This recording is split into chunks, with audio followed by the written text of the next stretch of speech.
लोगों का नाम को उन्होंने डिलीट करवाया और उसमें से वो सारे नाम हिंदू नाम थे। और जब काफ़ी लोगों ने प्रतिवाद किया तो एक परफॉर्मा लोगों को दिया कि इसमें भरो, आप वोटिंग कर सकते हो। यहाँ भी उसका कंप्लेन हुआ।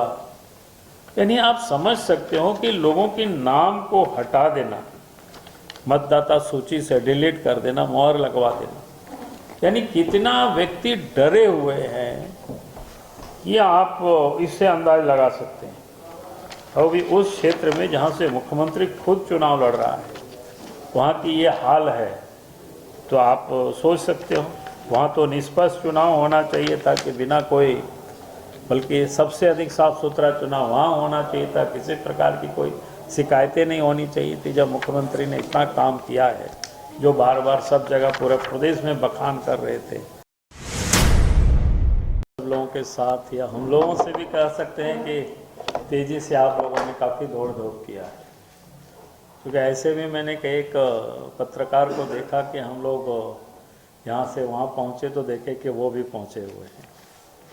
तो समझ में आया कि हम लोग जितना मेहनत करते हैं तो उससे कम आप सब लोगों ने भी नहीं मेहनत किया इस लोकतंत्र में। उसके लिए मैं आप सबको अपनी ओर से पहले तो बहुत बहुत बधाई, बहुत बहुत धन्यवाद और शुभकामना देता हूँ। जो उत्तर प्रदेश के मुख्यमंत्री है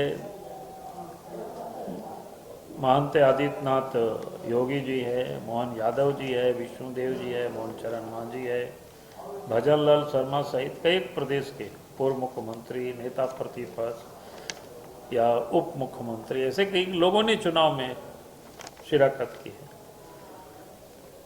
और उसके साथ साथ मैं दो लोगों को जरूर आज मैं अपनी ओर से बधाई दूंगा, दो तीन लोगों को। एक तो इस चुनाव के दृष्टिकोण से केंद्र की ओर से प्रभारी भारत सरकार के कृषि मंत्री, पूर्व के मध्य प्रदेश के मंत्री श्री शिवराज सिंह चौहान जी। दूसरा असम के मुख्यमंत्री श्री हेमंत विश्व शर्मा जी और प्रदेश के प्रभारी डॉक्टर लक्ष्मीकांत वाजपेयी जी। जिन लोगों ने, मैं कह सकता हूं कि हमें ही पता नहीं चलता था कि कब दोनों आ जाते हैं किधर से। फिर वो लोग हमको ढूंढते थे, हम शायद कम ही ढूंढते थे इधर उधर। कहने का मतलब है कि पूरी तरह से जिसको कह सकते हैं कि भारत सरकार के मंत्री जिनके पास इतने सारे काम हो, दिन भर यहाँ रह करके फिर शाम में दिल्ली भी जाना, तो इस प्रकार के कामों में, और फिर असम के मुख्यमंत्री यानी असम, गुवाहाटी और झारखंड, जैसा उनको लगता था कि हमें कि भाई झारखंड को बिल्कुल रौंद डाला। आप सबने देखा होगा इन दो व्यक्ति की जो दौरे, तो सत्ताधारी नेताओं की तो नींद ही उड़ गई थी। इन दोनों के खिलाफ में इलेक्शन कमीशन तक को लोगों ने शिकायत की। तो आप ये समझ सकते हो कि दोनों ने कितना मेहनत किया, कितना परिश्रम किया है दिन रात। रात में भी शायद घंटा 2 घंटा ही दोनों सो पाए होंगे इस प्रकार से।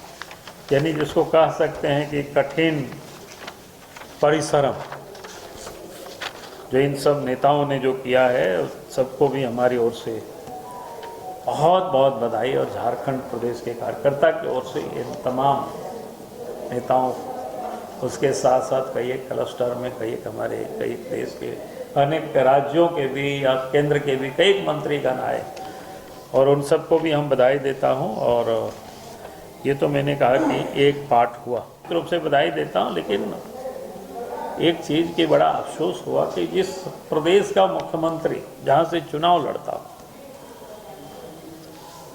वहाँ पर जिस प्रकार से बार बार जो शिकायतें आई, वो लगा कि मुख्यमंत्री इतना डरे हुए, सहमे हुए। और इसके बाद भी मैं आपको बताता हूं कि बरहेट का जब रिजल्ट आएगा तो आप सब लोग भी क्या बोलते, आश्चर्यचकित होंगे, दांतों तले उंगली दबा देंगे। और उस व्यक्ति के प्रति कितनी वहाँ की लोकप्रियता कम हुई है, इससे आप अंदाजा लगा सकते हैं। उनके जो पहले प्रभारी रहे, जेल में बंद रहे, जिसके ऊपर हजारों करोड़ रुपया की गड़बड़ी का मामला है, वहाँ पर इलीगल खनन करवाए हैं। और वैसे व्यक्ति वहाँ घूम घूम करके चुनाव के दिन भी पैसे बांट रहे हैं, लोगों को धमका रहे हैं, AK-47 वाले राइफलधारी क्या बोलते हैं गार्ड को लेकर के घूम रहे हैं, जबकि चुनाव के दिन क्षेत्र से बाहर के व्यक्ति वहाँ वो घूम नहीं सकते। ये पूरी तरह से निषेध है, हम सबको पता है। उसमें भी खास करके जो VIP होता है, जिनके पास ये सिक्योरिटी उपलब्ध रहता है, यानी डराने का काम करना, फिर पैसा बांटना, वहाँ से बार बार शिकायत आते रहा और यहाँ उसके बारे में हमारे वकील साहब ने भी शिकायत यहाँ से इलेक्शन कमीशन को करते रहा। और उसके साथ साथ दो बड़ा आश्चर्यजनक लगा कि भाई एक तो इन्होंने कई लोगों का नाम को इन्होंने डिलीट करवाया और उसमें से वो सारे नाम हिंदू नाम थे। और जब काफ़ी लोगों ने प्रतिवाद किया तो एक परफॉर्मा लोगों को दिया कि इसमें भरो, आप वोटिंग कर सकते हो। यहाँ भी उसका कंप्लेन हुआ। यानी आप समझ सकते हो कि लोगों के नाम को हटा देना, मतदाता सूची से डिलीट कर देना, मोहर लगवा देना, यानी कितना व्यक्ति डरे हुए हैं, ये आप इससे अंदाज लगा सकते हैं। और भी उस क्षेत्र में जहाँ से मुख्यमंत्री खुद चुनाव लड़ रहा है, वहाँ की ये हाल है, तो आप सोच सकते हो। वहाँ तो निष्पक्ष चुनाव होना चाहिए था कि बिना कोई, बल्कि सबसे अधिक साफ सुथरा चुनाव वहाँ होना चाहिए था, किसी प्रकार की कोई शिकायतें नहीं होनी चाहिए थी। जब मुख्यमंत्री ने इतना काम किया है, जो बार बार सब जगह पूरे प्रदेश में बखान कर रहे थे, तो बरहेट में भी निश्चित रूप से बहुत काम किए होंगे। उनको तो वहाँ दौरा भी नहीं करना चाहिए था।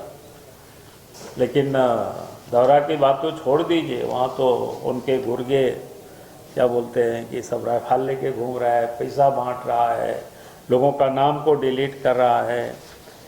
और यहाँ तक आश्चर्य होता है, पंकज मिश्रा ने अपना 2 जगहों पर नाम, एक जगह तो बाप बदल करके रखा है, पता नहीं जांच का विषय हमारे लोगों ने इलेक्शन कमीशन को दिया है।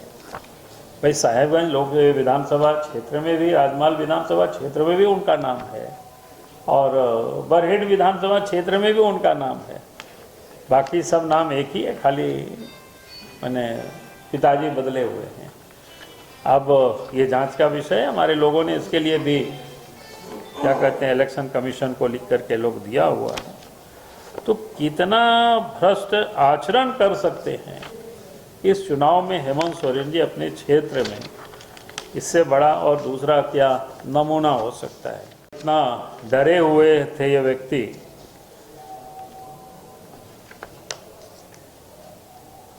कि आप सबने देखा होगा कि आज इलेक्शन कमीशन को लिखित में दिया, हमारा किसी समय का जो बयान उसको आज प्रचारित करना चुनाव के दिन में। निश्चित तौर से राजनीति में हम चुनाव, हमने अगर कभी कुछ बोला है तो उसके कोई अंतर नहीं पड़ता है, कभी भी उसको कर सकते हैं, करते भी रहे हैं वो व्यक्ति, नहीं करते रहे ऐसा नहीं है। लेकिन चुनाव के दिन और उस समय उन्होंने जिस प्रकार से लोगों से उन्होंने अपील किया और कहता है कि आज बाबूलाल जी को सुना जाना चाहिए, मतलब आज सुना जाना चाहिए। क्यों आज सुना जाना चाहिए? आप सुनाते पहले, क्या दिक्कत था? यानी वोटर्स को किस प्रकार से प्रभावित करने की हर संभव उस व्यक्ति ने प्रयास किया।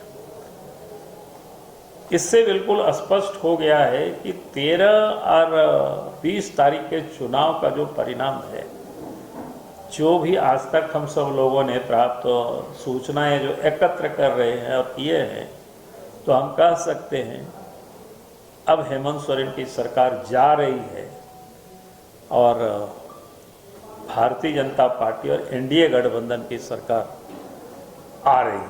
बहुत बहुत धन्यवाद। बिहार के श्रेष्ठ nursing paramedical pharmacy ITO management प्रशिक्षण संस्थान SK Mandal group of institution